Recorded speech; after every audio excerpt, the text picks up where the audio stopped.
Hi hello నమస్తే నేను మీ శ్రీలతని welcome back to Kalyan Sri ఈరోజు ఒక మంచి ప్రసాదం రెసిపీతో మేము ముందుకు వచ్చేసానండి. శ్రీరామనవమి స్పెషల్గా వడపప్పు పానకంతో పాటుగా ఈ ప్రసాదం రెసిపీని తప్పకుండా ట్రై చేసి చూడండి. చాలా హెల్దీ అండి. ఈ లడ్డు ప్రసాదం రెసిపీని కర్ణాటకలో కొన్ని ప్రాంతాల్లో శ్రీరామనవమి స్పెషల్గా రామప్రసాదంగా చేస్తూ ఉంటారండి. మరి దీని ప్రిపరేషన్ ఏంటి, ఏ విధంగా ప్రిపేర్ చేసుకోవాలి అనేది వీడియోలోకి వెళ్ళిపోయి చూసేద్దామండి. ఫస్ట్ టైం కనుక మన ఛానల్ని చూస్తున్నట్లయితే తప్పకుండా సబ్స్క్రైబ్ చేసుకోండి. నచ్చినట్లయితే లైక్ చేయండి.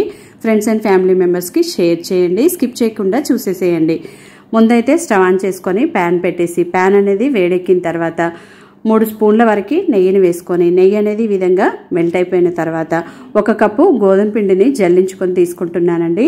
స్టవ్ అనేది లోలోనే ఉంచేసి ఈ గోధుమ పిండిని ఈ నేతిలో చక్కగా ఫ్రై చేసుకోవాలన్నమాట. మాడిపోకుండా లో ఫ్లేమ్లోనే స్టవ్ని ఉంచేసి దోరగా మంచి ఫ్లేవర్ వచ్చేలాగా ఫ్రై చేసుకోవాలి. ఈ విధంగా కలుపుకుంటూ మధ్య మధ్యలో ఇలా ఎక్కడైనా ఉండల్లాగా వచ్చేస్తుంటే వాటిని మెదుపుకుంటూ చక్కగా ఫ్రై చేసుకోవాలన్నమాట. చూడండి, ఈ విధంగా చక్కగా ఫ్రై అయిపోయింది. మంచి వాసన కూడా వచ్చేస్తుంది. ఈ టైంలోనే మనం ఏ కప్పుతో గోధుమ పిండి తీసుకున్నామో అదే కప్పుతోని 1/2 కప్పు వరకు, మీరు కొంచెం స్వీట్ ఎక్కువగా తినాలి అనుకునేవారైతే 1/4 కప్ అయినా వేసేసుకోవచ్చు. ఇలా బెల్లం తురుముని వేసుకుంటున్నానండి.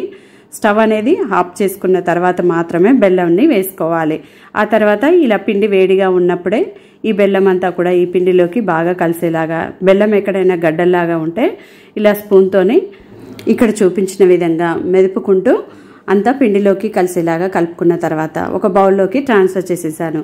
అదే ప్యాన్ని శుభ్రం చేసుకొని మరొక 3 స్పూన్ల వరకు నెయ్యిని వేసేసుకొని ఇలా మీ దగ్గర ఉన్నటువంటి జీడిపప్పు బాదం పప్పుల్ని చిన్న ముక్కలుగా కట్ చేసుకొని వేసుకొని దోరగా ఫ్రై చేసుకోవాలి. చూడండి, ఇలా ఈ బౌల్లోకి ట్రాన్స్ఫర్ చేసుకున్న ఈ పిండిలోకి మనం ఫ్రై చేసుకున్న ఈ బాదం జీడిపప్పుల్ని కూడా వేసేసుకోవాలి.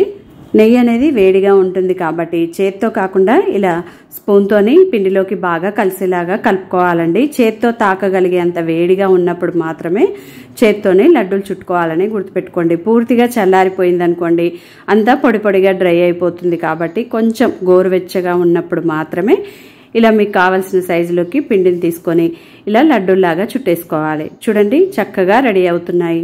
ఇంతేనండి. తింటూ ఉంటే మధ్యలో ఈ నట్స్ తగులుతూ చాలా రుచిగా ఉంటుందండి. తినేదాకా కూడా తెలియదండి ఇది మనం గోధుమ పిండితో చేశామని.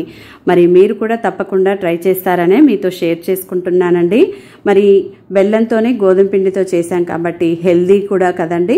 మరి తప్పకుండా మీరు కూడా ట్రై చేసి మీకు ఎలా కుదిరిందనేది మంచి ఫీడ్బ్యాక్ని నాతో షేర్ చేసుకోండి. నచ్చినట్లయితే లైక్ చేయండి. ఫ్రెండ్స్ అండ్ ఫ్యామిలీ మెంబర్స్కి షేర్ చేయండి. మరిన్ని ఇలాంటి టేస్టీ రెసిపీస్ కొరకు ఛానల్ని సబ్స్క్రైబ్ చేసుకోండి.